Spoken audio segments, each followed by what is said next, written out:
Hey guys, this is some more I was Saints Row thinking the Hinda did Third, a pretty good job and with this that is my backdoor name is thing. Cyrus Yeah, she Temple. did.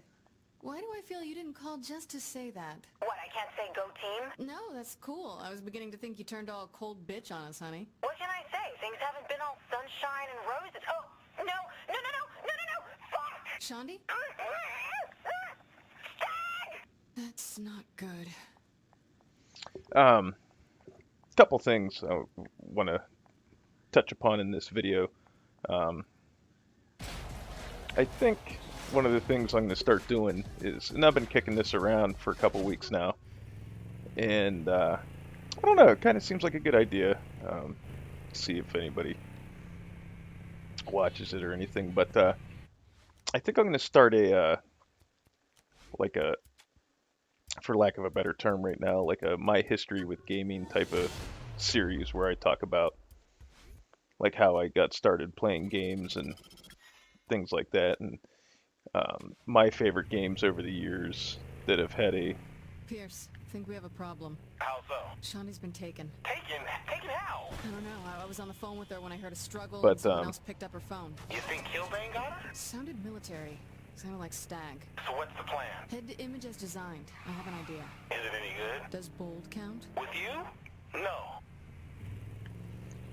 I gotta. I'm not sure how I'm gonna do that though, because some of the games, obviously, the first few videos will revolve around Nintendo games, and that's kind of a. There's a sticky thing there with copyright things of that nature, and I don't know. Maybe I'll just upload one and see how it goes. But the other thing I want to talk about is I follow. Sorry, my throat was getting dry. I follow Rihanna Pratchett on Twitter. If you don't know who Rihanna Pratchett is, she's a writer that predominantly would be known for in the games industry for the Tomb Raider reboot, Heavenly Sword, and Mirror's Edge. And she posted something asking about Faith in the 45, which was a game that I had looked forward to. Oh God, when were they talking about that? Might have been 4 or 5 years ago, like right around maybe not quite that long, about the middle of the last generation of consoles is when they started previewing it and things of that nature, and then it eventually got canceled for whatever reason. But I started thinking back, it got me thinking about games that looked like they had some promise and then just never made it off the ground for whatever reason. Faith in the 45 being one of them that I was looking forward to, and it was like kind of like a period piece. It revolved around, I think it was the late 1800s. There's a lot of sparse details because I mean it wasn't, there just wasn't a whole lot of information about it, and they just teased it a few times, and then, like I said, it got canceled. Another game that I just started thinking about not that long ago, and I had to look it up to remember the name of it, was Edge of Twilight, which was like a steampunk, I think the dude was a bounty hunter. This is the worst idea you've ever had. But it looked pretty cool, We and can't then go marching on to nothing Stag's ever aircraft happened with here. it. Why not? I look just like Cyrus. All I gotta add is a fucked attitude. What happens when you're on board? I walk in with my prisoners. They take me to the cell block. I grab Shandi and we leave. I'm sorry, prisoners? Yeah, you and Pierce. I'm bringing you in. Oh, hell no. Showtime.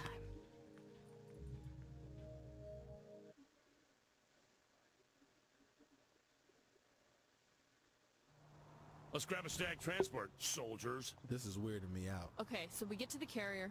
What then? This Prisoners part's are on weird the because break, if you right? watch like So some I parts, take you both there, we find they Sharky, use then I the order Cyrus a prisoner Temple model, and then back in other here. parts What it's if they like just shoot us? Well, sort that of would the ruin Cyrus plan, Temple wouldn't it? model, but then like his face is a mask over his face. It's kind of fucked up. This face look like I can pass for a But, self-righteous prick? Considering I want to stab your ass right now? Yeah, I'd say it Anyways, works. That's going how I'd say back it not works, to those sir. particular Slap games in that face general, right but That's a month in the hole for just you. This isn't there's a gonna be lack of, confidence.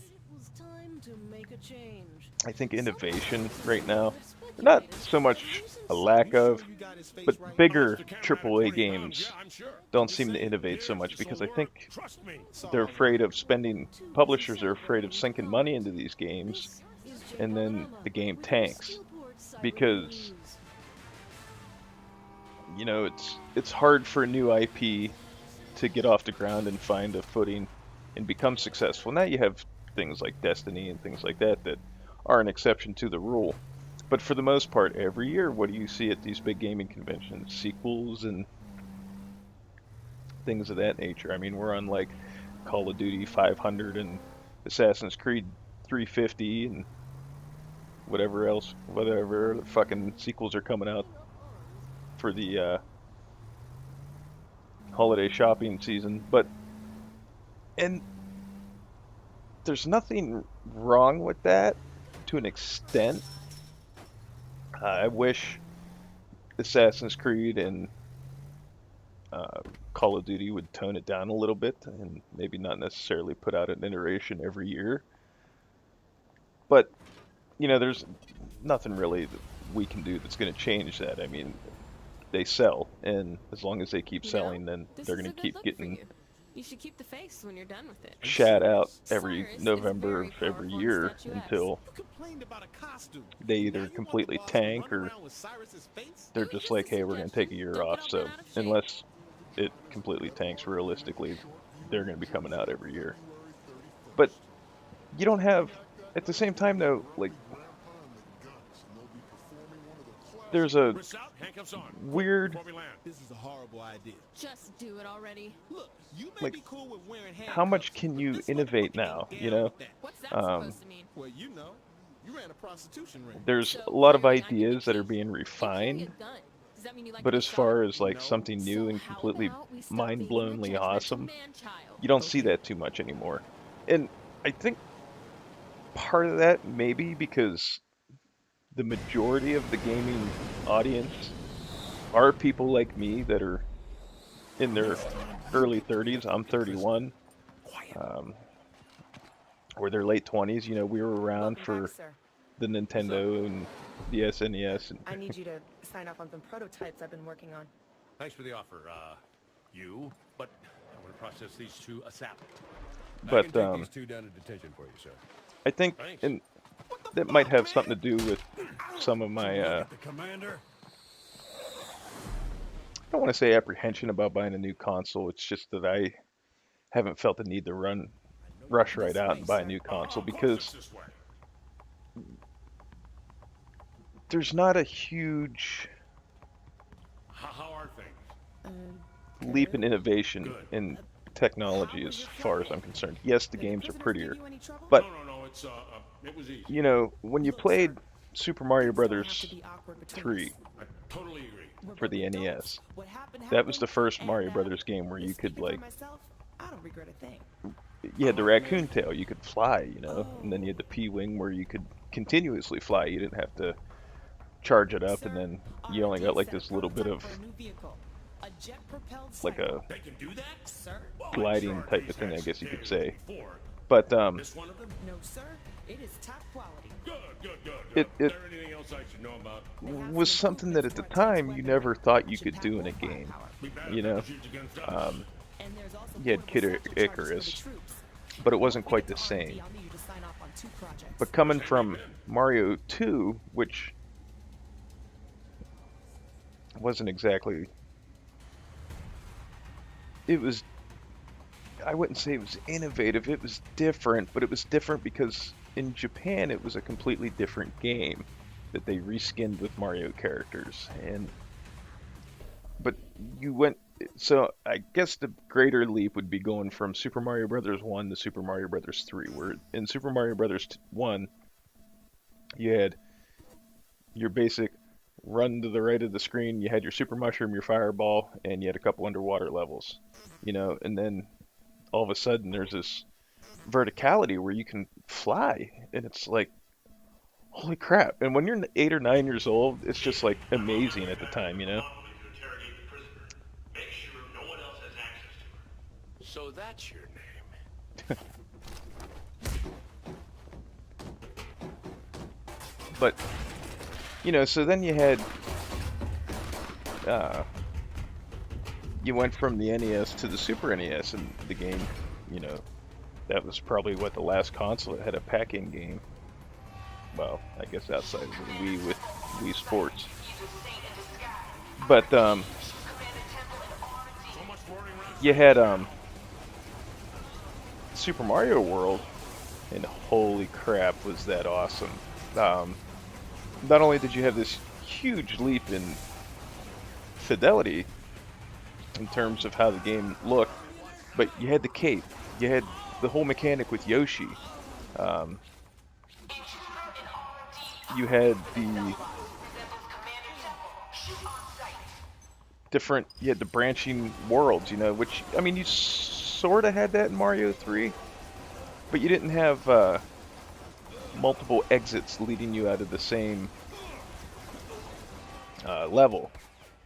Then you had things like the, I can't remember what the hell they called it now, but like, where the things would kind of come at the screen at you, and not 3D, before anybody gets all smart-assy on me. But you also had, in some of the dungeons, you could jump on those fences and climb up the fence, and then you hit the little thing and it'd flip around, and then you'd be on the other side of the fence, and like that was something you couldn't imagine happening in a game at the time, and it was just so new and fresh and exciting. And then F-Zero came out, which probably wasn't like that fast of a racer compared to now, like the games that come out now. But at the time, the way that game worked, it felt incredibly fast. Like you were just going balls to the wall, like 300 miles an hour with these little jet cars, fucking making these jumps and hitting those speed boosts and things like that. And I think, at least for me, the game that really sucked me in and I played the piss out of was probably, well, it's a tie. I played a lot of A Link to the Past because I was a huge Zelda nerd, and it was a return to that top-down style. But it was the same thing. You had all these multiple weird different ways to get to different parts of the dungeons, with like falling down those little fairy wells, or blowing a hole in the floor and dropping through it. And you had to pick your, like, there were some levels you had to pick the correct hole and fall through a certain series of them to get to different, where you needed to get like the boss key or the dungeon treasure or whatever, you know. And you had the you had the light in the dark world and everything like that, the upgradable sword through smithing and throwing it in the fairy pond or whatever. You could swim once you got the flippers. But I think the game that really showed what you, like the first game that I remember that really showed like what the difference was between console generations then, was probably, for me, I'm going to say Castlevania 4. It was a huge game. It was a beautiful game. You could, and I know this probably sounds like dumb now, because I mean it's probably, you know, considering some of the 3D action games that come out now, but the fact that you could whip in 8 directions was like this huge, like mind-blowing technological advancement that you could never do before in a Castlevania game. And you had those little door knocker looking things that you could swing from, and just the way the stages were laid out, there was always something moving. Like the one, I think it was, I can't remember what the name of the stage was. It might have been the 5th or 6th stage. It was like a little church, or like a little fortress you were in, and the parts that you were walking on were static, but the background spun. Like one of those weird carnival illusions where you're walking across a bridge and the walls are spinning, and it gives you like vertigo and makes you think that you're the one spinning. And then immediately after that stage, you had to hang from one of those little door knocker things, and the entire stage spun around. And you had to wait till it repositioned itself, and then you could exit that room. and things like that at the time in 1989. Oh God, when did the Super Nintendo come out? 1990, 91, somewhere around there. I can't remember precisely. I had moved, so it must have been 91 or 92. Like, that stuff was unheard of, and it just blew your little childlike brain. And you had different boss mechanics that you never would have thought possible before, that they introduced, like the golem that shrunk and broke into different little pieces, and there was the trying to think, there were some pretty good boss fights in that one. The bat made out of gold. Nice one, boss. Then that god-awful triple boss fight at the end that was your password took you back to the beginning of the stage, and if you didn't make it through that level, you had to fight all three bosses again. It was Slagra. I think what the hell was the second dude? Gabon, I think was his name. And then you had the Grim Reaper, and that shit sucked. Oh, the stage with the gear that chased you. You had to run up the stage. Not only did the gear chase you, but the steps fell and all this other stuff, and I'm running out of time, so I better wrap it up. I'll continue this in the next video. Discuss it some more. This one's going in the book. We might have overdone it. Now we can focus on Killbane. What about Stag? We just blew up an aircraft carrier. What else could they throw at us?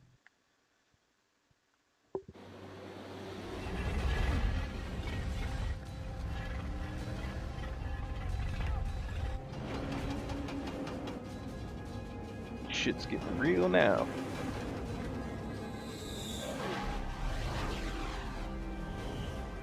The bridges being up is a fucking You knew it annoyance, was under though. martial law, didn't you? I knew the Saints. How did Mayor Reynolds react? They'll fall in line. They all will. Keep me updated, Commander. Of course, ma'am. Sir, the commandos are en route. We'll have the whole city locked down in 72 hours. Outstanding. Thank you, Kia. Permission to speak freely? It's about damn time we took off the kid gloves. Two little words, Kia. Shock and awe. That's 3 words. Alright guys, we're going to wrap this video up here, and then I'll finish my thoughts in the next one. So until then, I want to thank you guys for watching, and we'll see you in the next video. Bye guys.